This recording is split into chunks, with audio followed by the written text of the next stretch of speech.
안녕하십니까. 한국형 재정준칙 도입 관련 5강 시리즈 중 네 번째 왜 3년 유예하고 5년마다 한도를 재검토하나요? 설명드리도록 하겠습니다.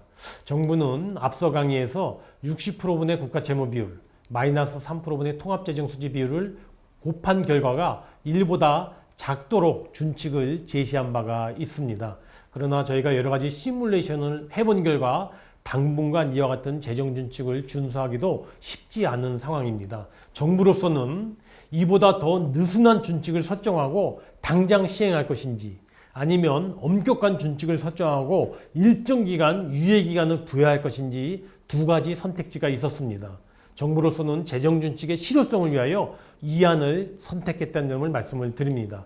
선진국의 경우도 대개 독일, 오스트리아, 영국 등 약 4년에서 5년 정도의 유예기간을 설정하기도 했다는 말씀을 드리고, 일본의 경우 98년도에 도입하여 5년 뒤에 2003년도에 적용할 예정이었으나 이후에 아예 적용하지 않은 사례도 있다는 점을 말씀을 드립니다. 전반적으로 정부는 재정준칙의 준수를 위하여 1단계, 2단계로 나눠 준비하고자 합니다.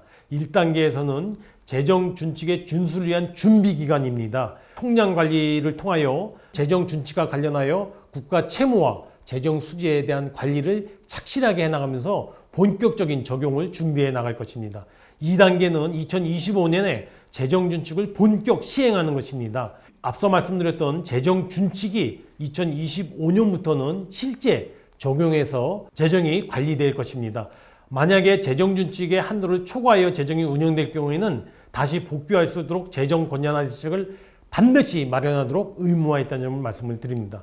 재정에서의 코로나 충격 흡수와 또 재정준칙의 적용 연착륙을 위하여 적응 기간이 필요했다는 점을 말씀을 드립니다. 네 가지 Q&A 사례를 통하여 조금 더 추가적으로 알아보겠습니다. 왜 3년의 유예가 필요한가요?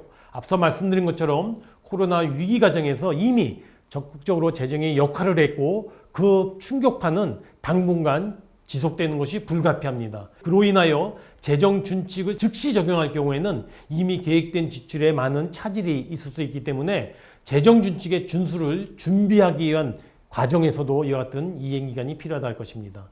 그러면은 본격적으로 재정준칙이 적용되기 전에 지출을 마음껏 정부가 하는 것 아닙니까? 지적이 있을 수 있겠습니다. 말씀드린 것처럼 재정 여건상 지금부터 총량 관리해야 25년부터 준칙이 적용이 가능합니다. 그래서 정부로서는 총량 관리 측면에서 수입과 지출 관리 노력을 강화할 것이고, 이러한 측면에서 정부가 마음대로 지출을 운영할 수 없다는 점을 말씀을 드립니다. 세 번째, 왜 5년마다 한도를 재검토해야 되나요? 재정 환경의 급격한 변화에 탄력적으로 대응할 필요가 있다는 점입니다. 한도를 너무 경직적으로 운용할 시에는 재정 운영의 효과성을 제약할 우려가 있고, 한번 설정한 한도를 몇십 년 운용할 수도 없는 상황입니다. 그래서 5년마다 적절하게 한도를 재검토해서 적정하게 합리적으로 판단해 주는 것이 재정 운영의 효과성을 높이는 것이기 때문입니다. 주요 선진국들도 이와 같은 한도를 일정 기간별로 재검토하고 있다는 점을 말씀을 드립니다. 재정준칙 산식을 법이 아니라 시행령에 넣겠다는 말이 있는데 맞습니까? 라는 지적에 대해서는 정부로서는 재정 환경의 급격한 변화에 신속하게 대응하기 위하여 법보다는 시행령에 넣는 것이 바람직하다고 판단됩니다. 그러나 재정준칙의 엄격한 운용을 위하여 시행령보다는 법에 반영하는 것이 더 바람직하다는 의견이 제기되기 때문에 이에 대해서는 국회와 충분히 협의하여 적절한 법령에 반영될 수 있도록 협의해 나가도록 하겠습니다. 지금부터 재정준칙의 취지를 살려서 재정의 지속성, 건전성을 확보해 나가는 준비 작업을 착실하게 진행해 나가겠습니다. 감사합니다.